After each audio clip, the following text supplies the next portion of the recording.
I do the same thing I told you that I never would. I told you I changed, even when I knew I never. Welcome back to the channel. Who is the Kid Laroi? What to know about the 17-year-old's meteoric rise? In the past 3 months alone, the Kid Laroi has released collaborations with Miley, Cyrus, and Justin Bieber, broken an Australian chart record, hit the top 10 in charts in more than a dozen countries, signed an enormous worldwide deal with Sony Publishing, won Breakthrough Songwriter of the Year at the APRA Awards in Sydney, and that's all before his 18th birthday. The Kid Laroi, born Charlton Howard in Sydney, is one of the fastest rising music stars in the world. Just a few years ago, he and his mother were couch surfing and struggling to make ends meet. Now, he's living in LA and has accrued more than 1 billion streams across music platforms. Through his social media savviness, openness about mental health issues, genre fluidity, and global reach, he's practically the epitome of what a young music star looks like 2021. Here's where the Kid Laroi came from and where he's headed. The painful beginnings. While the Kid Laroi was born in Sydney to a middle-class family, his childhood was thrown into chaos when his parents split.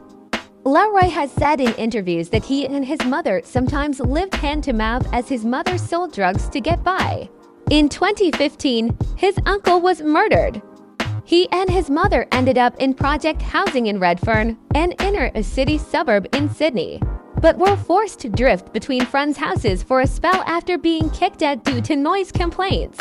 Throughout all of this turmoil, Laroi developed a passion for hip-hop, first recording verses on his mother's iPhone before upgrading to a studio and posting his music on SoundCloud and social media.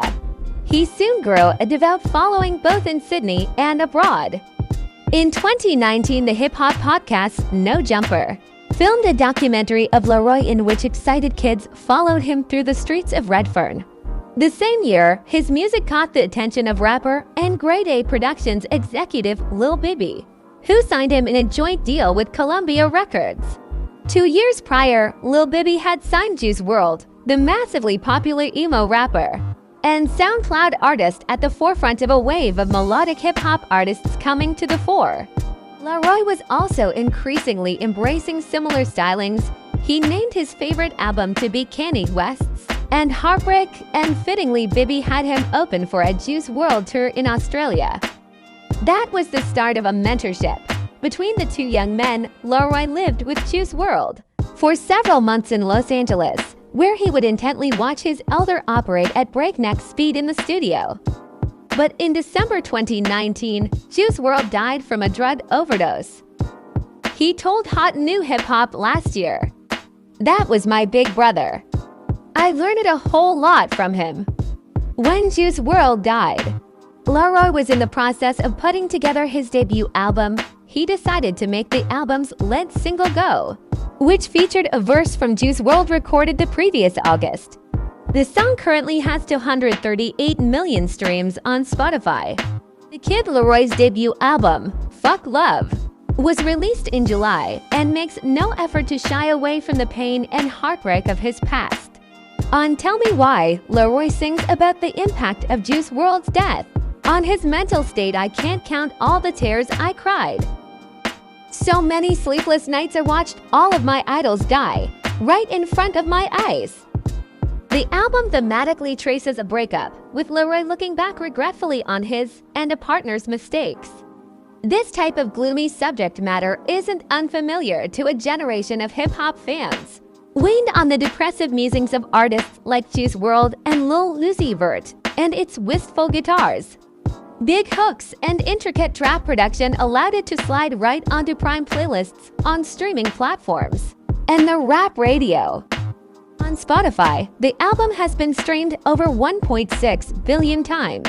His songs have been added to 485 Spotify editorial playlists and almost 20 million user-generated playlists, according to a Spotify representative.